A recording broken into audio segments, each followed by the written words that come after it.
Hello there friends and welcome. For today's Warhammer 40K Rogue Trader guide we have at long last an updated build for the Officer archetype. Despite all the nerfs since release, Officers still remain the must-have archetype because their buffs is what allows your biggest damage dealers to shine and achieve their ultimate potential for the most powerful alpha strikes possible. With high bonuses to multiple stats including your very own Officer stats, also extreme amounts of resolve for heroic action spammage constantly. Not to mention, of course, having the strongest heroic action themselves, Finest Hour, to provide a full extra turn to an ally with no attack limitation, and they are the class that excels at extra turns, for the biggest action economy advantage possible. And we are going with a Psyker background now for even more buffing potential, as many of your powerful buffs will cost only 0 AP, so you can spam them at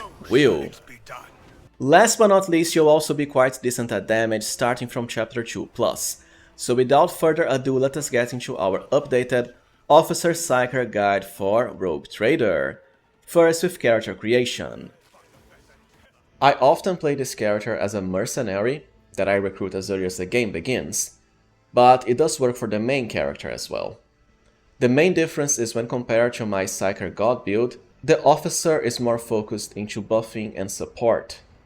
But you still have great enough damage starting from the second chapter. Anyways, for your Homeworld, the best one is Hive World. Because of your Strength in Numbers feature, this will highly increase your character's resolve based on your fellowship, which is what increases resolve anyways, and will be your highest stat. So long as there are either enemies or allies nearby, there always will be. The effect itself is also very big, especially for the early game. This does matter because a lot of your Officer powers are directly tied to your resolve. The same for the best nuke in the game for damage. Plus it does increase your fellowship. The penalty to willpower doesn't matter because this isn't really that important for an Officer and a Sanctic Psyker for the buffs. But we'll still be increasing it anyways. Now for background, of course, you want Sanctioned Psyker. In my previous guide, I did go with the Noble Officer, and I know a lot of people want an updated Noble Officer build. It's just that, honestly, Psyker is much better at what Officer does, providing extra support. Even more damage than you would get as a Noble Officer. The thing is, because most of your talents will be the same outside of Psyker exclusive stuff, you can simply adapt this build into a Noble as well. Now for our Psyker school, we'll want Sanctic of course for the best buffs, but later you'll be branching into most other ones, for even more buffing of course. Word of the Emperor, your starter power, is pretty good, as it increases the resolve of all allies including yourself, and will stack with every use for an extra +2. And as always, the higher your resolve, the more damage you'll get later through your staff, and the more heroic actions you're spamming, party-wide. Plus the other buffs are nice for extra damage through Hammer of the Emperor and extra defenses through Shield of the Emperor. For your Apex of Brilliance, I'd rather Illustrious Glory or Feats of Greatness if you want this character to focus into dialogue skills like Persuasion and Coercion. And for Darkest Hour, you might as well go with the first one. But any is fine since you won't be focusing into Lore Warp or Logic. Just don't pick the penalty to awareness, because that's always helpful in all party members. For Archetype, of course, you want Officer, which is still the must-have archetype for the best support and buffing potential possible. Even after the nerfs, it is still a must-have archetype for any party on Unfair, especially the new Grim Darkness Permadeath mode. For stats, Fellowship is by far your most important one. For dialogue skills and also Officer abilities, followed by, you might as well get 40 toughness just for higher hit points, then 40 willpower. It's not that necessary, but does have minor synergy with a few Officer abilities and Psyker powers. Followed by just 40 agility. The rest is rather useless for your character. Also, just as a note before continuing our build, early game I actually go with 2 Officers. One is the Psyker and the other a Navy Officer. Mostly because of the Brace for Impact ability, which is very good early on to add deflection to allies, and the fact the Getting to Cover talent will highly increase Cassia's Mastery of Time feature to make her even more OP as early as possible. But the characters are, exactly the same, it's just that for the Navy officer, because of Brace for Impact, I like having as high agility as possible, as early on you won't really have ways of gaining the initiative. Also, because you won't be a Psyker, you don't need willpower, so you can just maximize Fellowship and whatever like Toughness. But later from Chapter 2+, I just skip to my Officer Psyker because it's much better. So once again, the Navy Officer is just for Chapter 1. Even then I use both in Chapter 1 still. At level 1 you have Voice of Command, and I'll explain the best uses for all of your powerful abilities in the How to Play section. But this is of course great for buffing all ally stats. After that you get your first skill upgrade, and of course it's going to depend on what other skills your party members are covering for you. Because I already went with Persuasion and Coercion with my Cassia build, for this character I like focusing into Commerce and also Lore Imperium. So first Commerce, there are some nice checks early game, not that many later in the game however. And Commerce is a Fellowship based skill. Level 3 means Bring It Down, the best and easiest way of providing extra turns to allies, still. Followed by your Finest Hour Heroic Action at level 4, still the best heroic action of them all for the extra turn, with full AP and movement points and no attack limitation to any ally, besides yourself. For the first officer talent, it's very simple, Focus. Whenever you use an ability on an ally, they'll gain bonuses to Perception and Ballistic skill, which are the most important stats for ranged characters, scaling based on your resolve. Another reason I did increase resolve to the max with the Hive World passive. The best part of course is that the bonuses stack. So the more abilities you're spamming on allies, the bigger the bonuses to Perception and Ballistic skill will become. Later it can become even higher than 80+. Also amazing for Psykers who do get extra range and damage on their spells, based on Perception and Ballistic skill. Then more Fellowship, which is your most important stat, and for the first generic talent, you don't actually have to get Psyker Minoris or the Psi rating boosting talents so early, because they won't matter for your Santic Psyker buffs, at least not so early. So I'd rather pick something to enhance your buffing potential. Something fun is Characteristic Training and Fellowship already for higher skills and more resolve, plus more officer powers, or, since you are a Psyker, you can go with the Still Mind talent, which increases your resolve by an amount tied to your willpower bonus, while Veil Degradation is 10 or lower. And it will be in most battles, but some battles will have Veil Degradation start super high, maxed out at like 15 or so. It's still a very powerful ability, so just pick what you prefer. Meanwhile, for the Navy officer, grab Get Into Cover Now to increase Cassia's Mastery of Time talent based on all the extra turns you provide to allies. For the second officer talent, it's still all about extra resolve. Personal Oversight. Whenever you target an ally with an action like an ability, your ally's resolve will increase by +1, and it stacks, followed by more Fellowship. And for the first power, we don't actually want a Santic one, because the Officer's Air of Authority is one of the most powerful buffs in the game. Once again, because it increases your ally's resolve by a nice amount, based on your own resolve. Plus, if the ally is under Voice of Command, and they always will be, as I'll show in the How to Play section, they'll even have 1 extra AP on their next turn, which does work with, let's say, the extra turn provided by Bring It Down. After that, I just go for Characteristic Training and Fellowship. Then for another officer talent, Inspiring Speech. Your Air of Authority power will now immediately gain momentum to the target equal to their resolve, which of course is great because we are increasing their resolve through Air of Authority, and the higher your momentum gains, the better for heroic action spammage. Followed by more Commerce. And for the first Finest Hour upgrade, I already covered it in my Cassia build, but the first one. It will not only increase the damage the character will get during their extra turn based on your Fellowship, but also lets them be buffed by Voice of Command permanently. Great because by default Voice of Command only lasts 1 turn, and has a nasty cooldown of 2 turns on the same character. And well, early game battles won't be over in just 1 turn, so it helps you have Voice of Command stick. Once you max commerce, for me it's lore Imperium. It's not really based on fellowship, but someone in your party needs to get this because there's a lot of checks in the game. But like I said, it depends on what other skills your party members are covering for you. And obviously, you could always switch Cassia skills for commerce and lore Imperium, and have, let's say, this character go for persuasion and coercion, especially as the main character if you want. Once you max fellowship, increase willpower. The other ones are kinda useless outside of toughness. Then we want even higher resolve, once again, through the Steel Resolve power, which increases your resolve by +3 permanently. So by just having this and the Hive World passive, you're already looking at what, around 15 resolve as early as battle starts, which is great. Followed by more willpower. And as far as the second power, this is when you want to get started into more Psyker stuff, because the other officer powers are rather subpar compared to Air of Authority.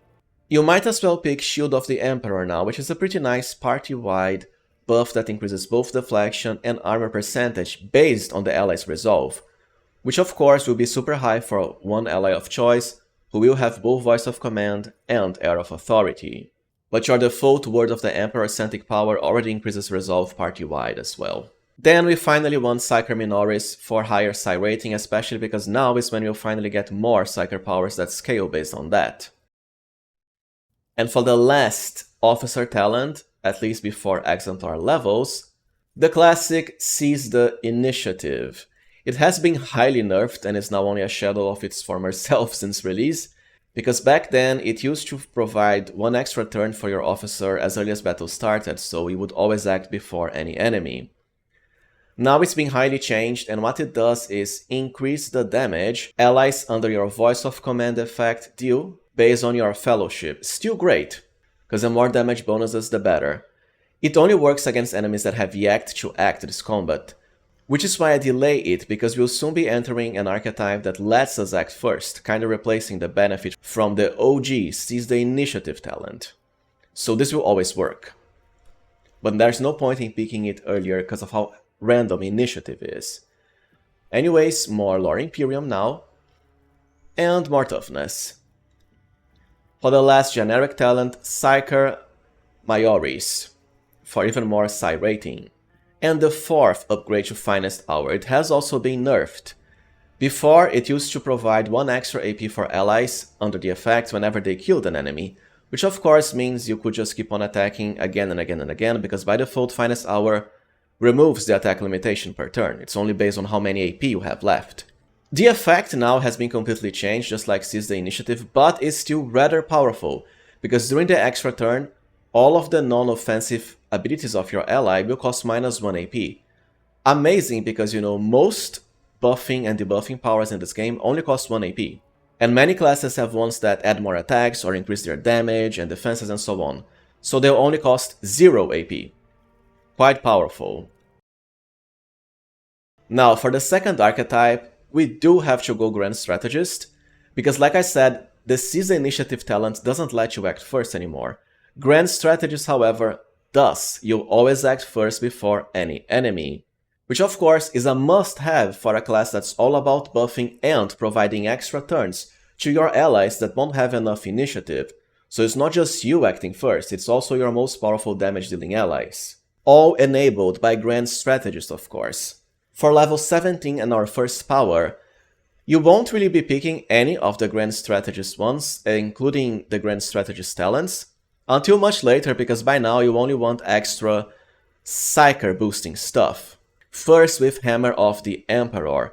This can increase the damage of all allies by an absurdly broken amount. It's actually the highest flat damage increase in the game, which is godly, based on your Psi rating plus your allies' resolve.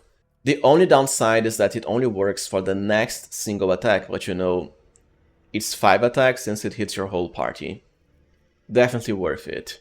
For the first Grand Strategist talent, as I said, we want more Psyker stuff now. First with Psalms of Heroes, to highly increase your Psi rating whenever any ally besides yourself uses a heroic action. Great, of course, because you are the lord of providing higher resolve to allies, so they can spam their heroic actions, which directly feeds into your Psi rating, for more buffing potential with your powerful Psyker buffs. Then for level 20, a return to Fellowship increases. After that, for level 21, I'd actually pick one Grand Strategist talent because it's pretty good. Improvised Strategy. I already covered it in my Pascal build, but it does let you get one of the Grand Strategist stratagems that you see here for free at the very start of battle when you always act first. All at the cost of 0 AP, so great to combine with your powerful buffs. Followed by more Fellowship. For the second power, we want to get into another Psyker school. First, Divination, because it does have a lot of powerful buffs as well, including higher parry and dodge to allies, even higher mental stats later. Then a Return to Commerce increases for skills. And for another talent, it's the same logic as my recently released updated Pascal Tech Priest build. We want to refresh our action points by a +1 for free, and for that, since we already have Improvised Strategy, what we need is Opening Strategy, so the first stratagem you use in a turn, which is for free anyways, can be used the second time, also for free. And at 24, Psyker Terminus, for higher Psy rating and more buffing power. Then to complete our free AP combo, Strong Point. So that's the very same stratagem you use for free twice because of our previous talents, will now provide you with 1 extra AP for more buffing abilities, including Officer or Psyker buffs. After that, more Willpower and more Commerce, followed by whatever upgrade you take and hold. You'll never be using it because your Officer Heroic Action Finest Hour is vastly better. After that, you actually don't need any other Grand Strategist unique talent, so you might as well just double on the Psyker boosting stuff. First with Fatebringer, which increases the armor penetration of your biggest damage dealing allies whenever they are under any psychic power, and you have a lot of buffs now. Once you finish increasing willpower, well, instead of toughness, which won't matter that much, you might as well increase intelligence, because it does increase your lore Imperium, or just go with toughness if you prefer. Then more intelligence or toughness again, and a return to your lore Imperium increases. For another power, Prescience is my preferred pick because it will highly increase the mental stats of one ally of choice, for nice enough bonuses based on Psy rating to intelligence, perception, fellowship, and willpower, amazing for a fellow Psyker or someone like Cassia the Navigator. Then you might as well pick Eternal Glory, so that whenever momentum reaches the maximum during your turn, very easy because of all of your resolve boosting abilities, you'll get a lot of nice bonuses, minor but nice enough. Followed by Sacred Rituals, for a nice enough chance of regaining AP back you spend on psychic powers when Veil Degradation is 10 or lower. It's just that at this point, most of your Psyker buffs will cost 0 AP, as I'll show in the How to Play section. Then more Lore Imperium, followed by more Intelligence or Toughness, the same as the next level. And well, since you have the space for it, you might as well pick Second Sight now to increase the range of your offensive Psyker power, mostly the Sanctic Staff. But it's not really that necessary since the character is more about buffing and debuffing. Which is also why I don't pick Psychic Barrage. You have enough damage on Emperor's Wrath based on your resolve alone. Followed by Psyker Extremis at level 34, for the biggest bonus to Psy rating possible from level up. And any other upgrade for Take and Hold. Now let us get into Exemplar progression for our Officer Psyker updated build. And the logic is simple, we want to first focus on the Exemplar unique talents that increase the power of your allies during extra turns. First with Firebrand. This way, if you give an extra turn to an ally, they'll have more AP and also more MP. We can now choose more Officer talents, which is great because there are still some nice ones here. First with Decisive Response, which reduces the cost of either your Voice of Command or Bring It Down when used for the first time in combat by -1 AP. You could even potentially pick this one before Seize the Initiative at level 14 or so in the beginning of the guide, and delay Seize the Initiative for now, but Seize the Initiative is a pretty nice bonus. After that, I would rather just increase more Lore Imperium first because there aren't that many commerce checks amusingly enough late game. And well, you might as well pick Helping Hand here to increase the movement points of allies. Followed by more Fellowship, and you might as well go with a Natural Luck, even if the benefit is rather subpar, because at this point, you are defeating enemies in one turn anyways, before they can react. So preventing critical hits on allies kinda doesn't matter because they'll never be attacked. For the first power, as Exemplar, Well, you could always go for Sword of Faith. I know a lot of players want to see a build based on that, because the damage will mostly be tied to your, well, psi rating, and most importantly, you can keep on increasing it based on resolve. This is for more offenses only, and honestly kinda doesn't matter because your Emperor's Wrath from the Sanctic Staff ability is kinda better, but you can pick it if you want. I'd rather go for more buffing power, which is why we'll now pick Biomancy, another source of very nice buffs, even if it's later in the game. Followed by more Lore Imperium, and as another exemplar talent, Eager Subordinates to increase the damage allies deal on extra turns, which stacks with your Seize the Initiative and also some other gear bonuses. And now we want some Biomancy talents from Psyker. First with Strange Vitality, which grants your allies an increasing bonus to toughness for every psi power you cast on them. Then more Fellowship as usual.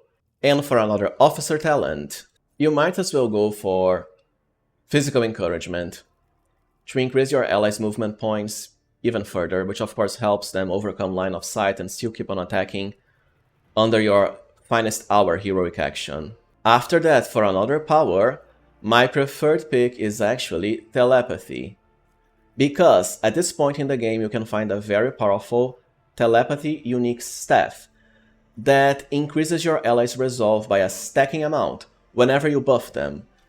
And well, you have enormous amounts of buffs by now, so it's great for the ultimate buffing possible.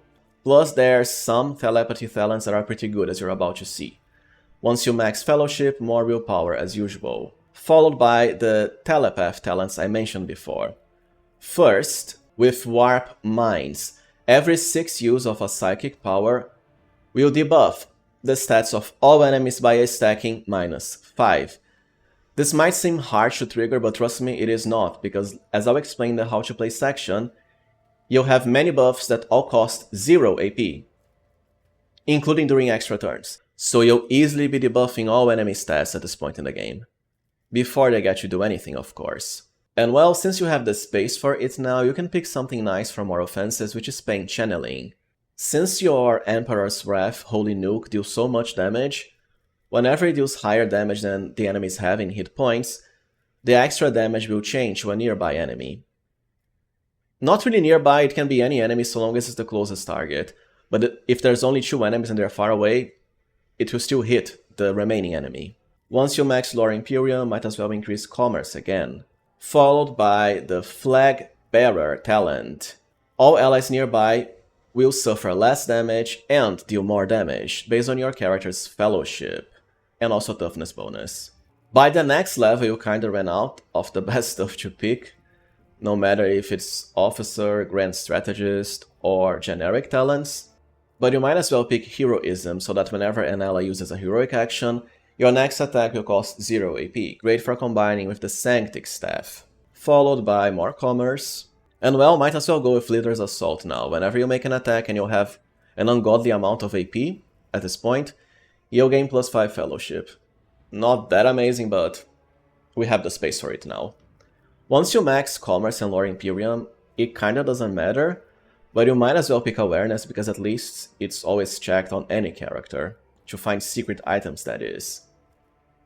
And by now you can really go with whatever you want, including Psychic Barrage because well, you have the space for it now.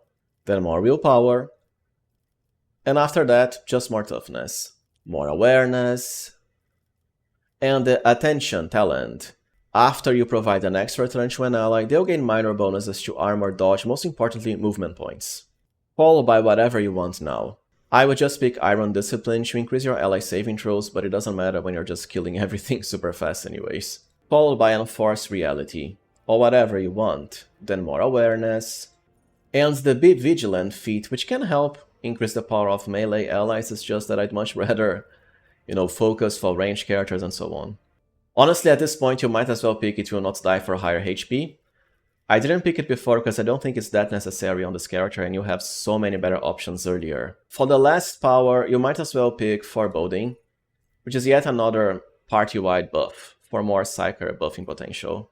Then more Toughness, and the last talent can be whatever. I'll just pick Eager for Battle for extra action points. The same for the last talent as Exemplar. I'll just pick redeployment for extra movement points to allies. And that's it. Now let us do a quick section on how to play as our Officer Psyker starting from the early game, so Act 1. And well, it's pretty simple. At this point you'll mostly be a buffer. First, you'll always want to cast Voice of Command followed by Air of Authority on whatever character you want to be your biggest damage dealer. It can be, let's say, my Pyro God Psyker build, also Cassia early because she has Lidless Stare to easily hit multiple enemies, or Argenta, or anyone else you want, like Kibela as a Blade Dancer. Because of the fact Voice of Command doesn't really have the highest range, it helps you start close to whatever ally you wanna buff. So first let's go with Voice of Command on my Pyro God build. And so shall it be done.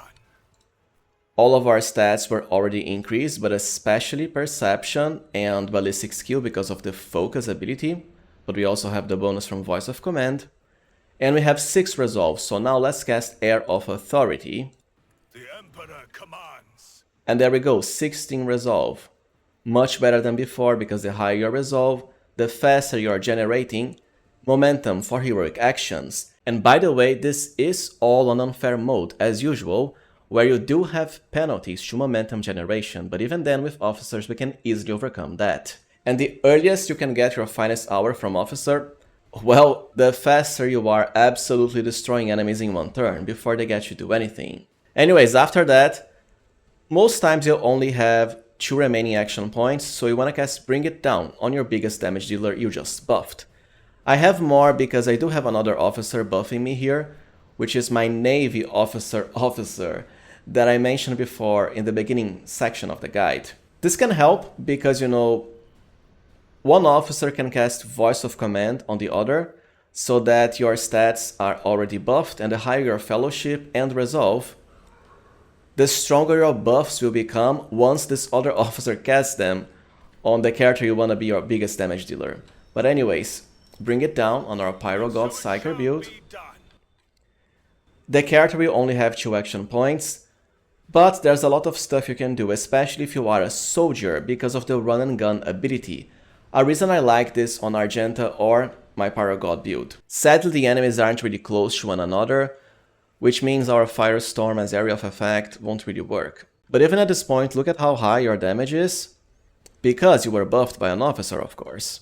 Anyways, while you are limited in action points and don't have any movement points during this extra turn, a soldier can also move through run and gun, which is great for acquiring line of sight against some enemies you might not be able to target before, like the rebel gunners here.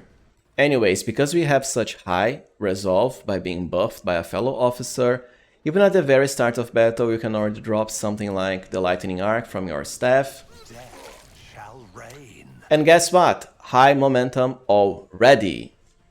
Which means, even if you are without any actions remaining, once you pass your turn, it will switch back to the officer that just buffed you, and since you are at high momentum, he can then dump Finest Hour once again on your biggest damage dealer, so you get not only a full extra turn, Sides in the will of the righteous. with actual movement plus unlimited attacks, of course. That is, limited only by how many AP you have remaining. Which means now I can just start killing the remaining enemies for a very powerful Alpha Strike even as early as Act 1.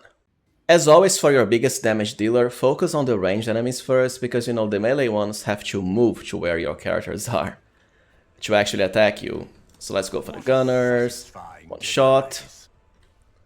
Ruin beckons. Attack the melee one here where it doesn't matter, let's go for the other gunner.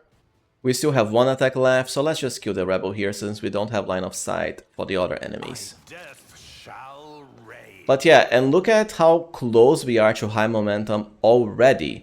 That's how good momentum stacking is. I mean resolve stacking, but it is tied to momentum gains. Because obviously you still have other party members to attack and so on. But even then, in just 1 turn at the beginning of battle, even as early as Act 1, you already dealt with most enemies. All because you had an officer. Now let us cover how to play during Act 2+, and of course, a lot more powerful options open up here. First, as a Grand Strategist officer, you'll always act first before all enemies. And for my party, my officer usually acts after Cassia and Pascal, which is great because I actually want them to buff my party members, so my officer is even stronger when providing an extra turn to an ally.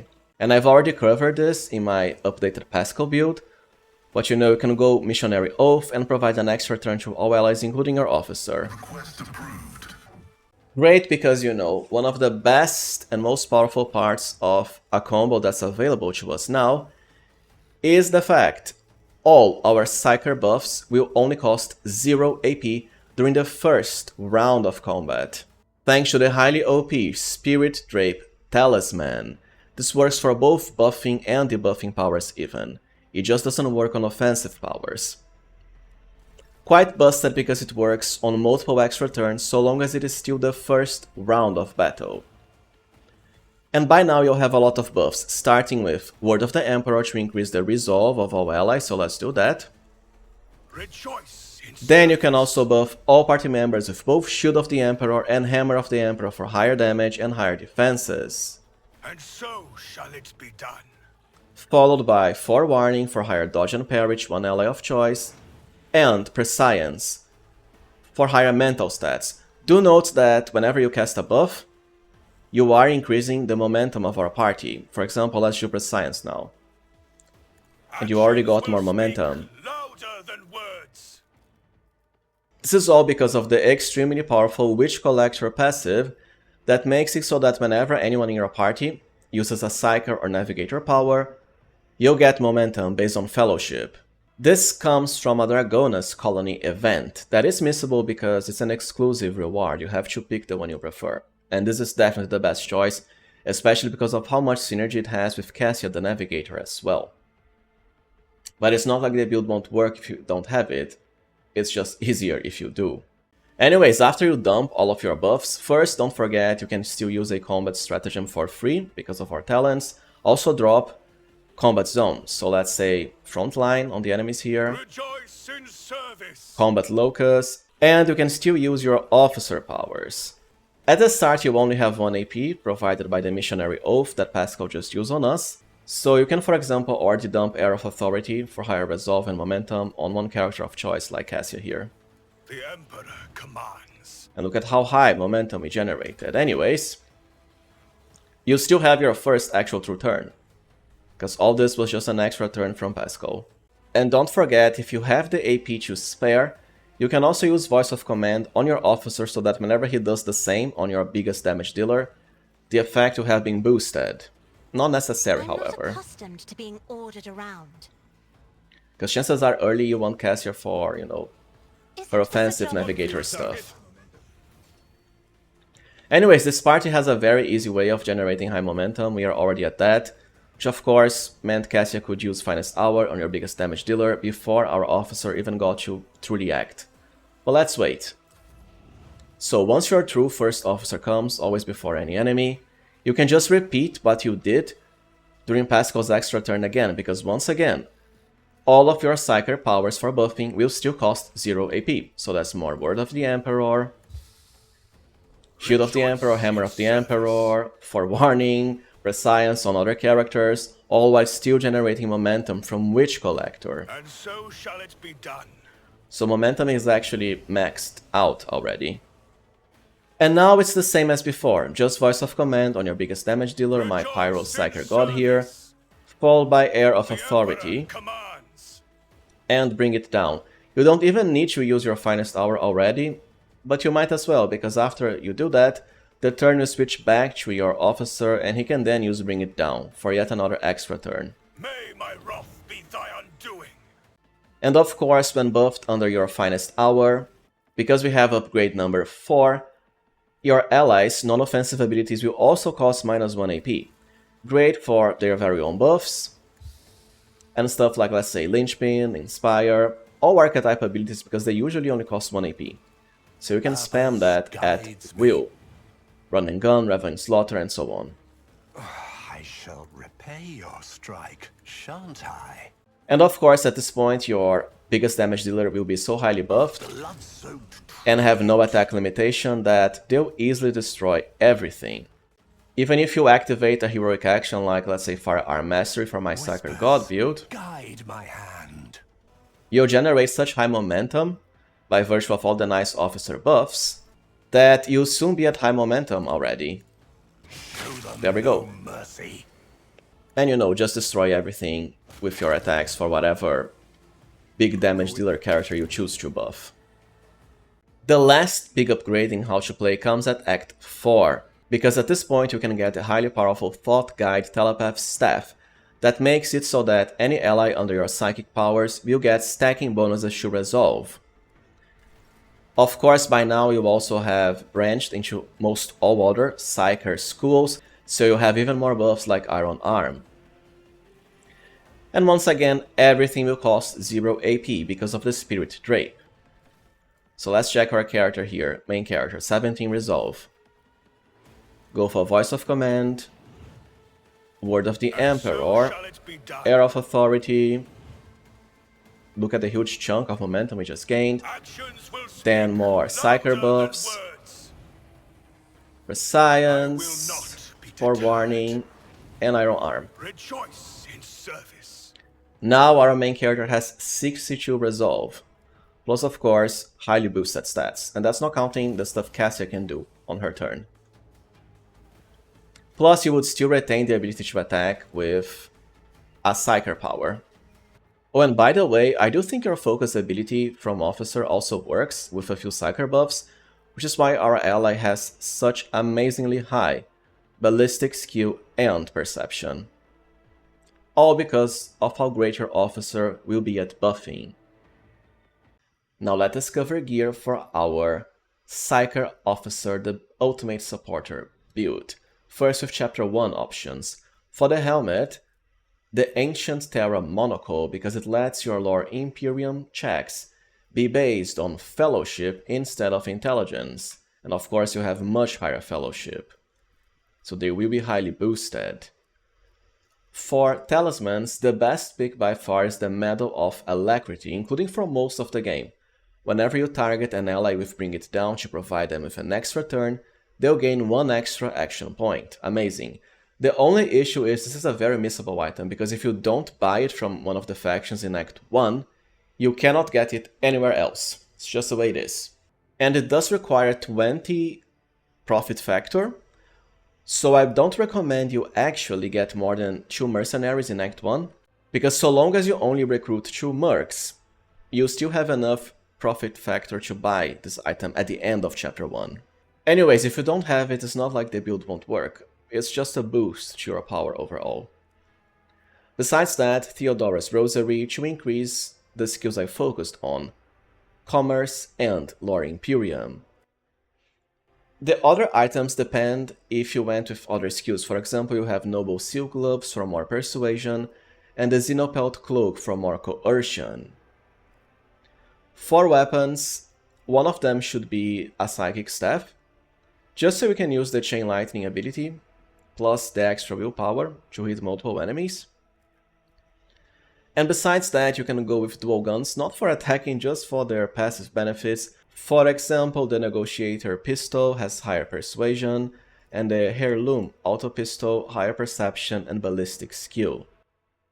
Now let us cover Act 2 options. And as always, there's a lot of powerful upgrades here. Most importantly, as a talisman, you absolutely want the Spirit Drape, one of the most OP items in the game. It comes from a Janus Colony event, I believe the second event there, after you finish one of the second rank projects. And I'll soon post an updated colony management guide with the best rewards. But anyways, it's godly of course for maximum buff stacking and higher momentum gains, as I've already explained in the how to play section. Besides that, for armor, I just have the Efficient Armor Body Glove for a nice enough amount of armor percentage without any dodge penalties, but honestly at this point, enemies will never get a single turn, not with such a busted officer build. For helmet, we have the Commander's Monocle. Whenever an ally under Voice of Command, which will always be your highest damage dealer, makes any attack during an extra turn, which you excel at providing, Their attacks will deal an additional damage percentage equal to your fellowship bonus times 3. Amazing as well, because you know it stacks with Seize the Initiative, combat zones, all other sorts of nice stuff. For cloaks, just the Commander Cloak is not really that necessary, but can increase the range of your Officer Archetype abilities by +1. For boots, the Commissar Boots, which can increase the movement points of allies under your buffs, plus your very own MP as well, if you want to attack. And speaking about attacking, you can just keep to the Psychic Staff, or, assuming you don't have my Psyker God build, you can also go with the absolutely busted Sanctified Staff, for its Emperor Wrath Holy Nuke, the strongest area of effectability in the game. Even single target for the maximum damage possible, as it's only tied to your resolve. It's low here because it's at the start of battle and we haven't buffed anyone yet. But you can definitely hit for hundreds, even thousands worth of damage with this. Plus the bonus to Fellowship and Willpower is pretty nice. Now let us cover Act 3 plus options. Most of the gear is the same, if only because of how OP stuff like Spirit Drape is. But for talismans you have the Iron Cape, which increases both Fellowship and Resolve. Also has a nice secondary property of reviving you, which is kinda useless for our character. And amusingly enough, appears to be better than, you know, the actual reward you'll get from completing the game on Iron Man, which is very strange to me. I imagine the reward should be way better than something you can get normally. Anyways, for helmets, you can just keep to Commander's Monocle, because like I said, it can increase your allies' damage by a lot. But something else that's fun is the Commissar Cap, it looks great, and also increases your Fellowship, plus higher critical hits chance for the whole party. I'd rather Commander's Monocle though, because the extra damage is really nice. For armor, just the Death World Origin Armored Body Glove. Honestly, just for higher armor percentage. The biggest upgrade here actually comes in staffs, because you can get the Thought Guide Telepath staff, which is why we branched into Telepath, as I already explained in the How to Play section. Besides that, you can also go for the Imperial Staff. It's another Sanctic staff, but amusingly enough, way worse than the Sanctified Staff you can find way earlier, because Sanctified Staff has a power level scaling based on your resolve, which can be super high. Imperial Staff, though, has a static power level of only 8. Kinda disappointing. But if you have multiple Psykers, and one of them, like my main character Psyker God build, already has the better staff, you can leave this for your Officer Psyker. You can still deal around hundreds worth of damage as area of effect anyways. For cloaks, we also have Mercy's Gift. When in combat, you'll gain a huge bonus to Fellowship whenever there are no nearby enemies. Pretty easy to do as early as battle starts, because well, you always act first before any enemy. Now if you don't have another Psyker, you can also go for the Star Mist Scarf to increase your Psi rating by an extra +2. It's just that I have it on the main character as a Psyker God build. And well, alright friends, so this was it for our updated Officer Build and Guide. If you found this guide useful, as always, please remember to like, subscribe, and also consider becoming a channel member if you can. I really appreciate your support. Thank you for watching, and see you next time, friends.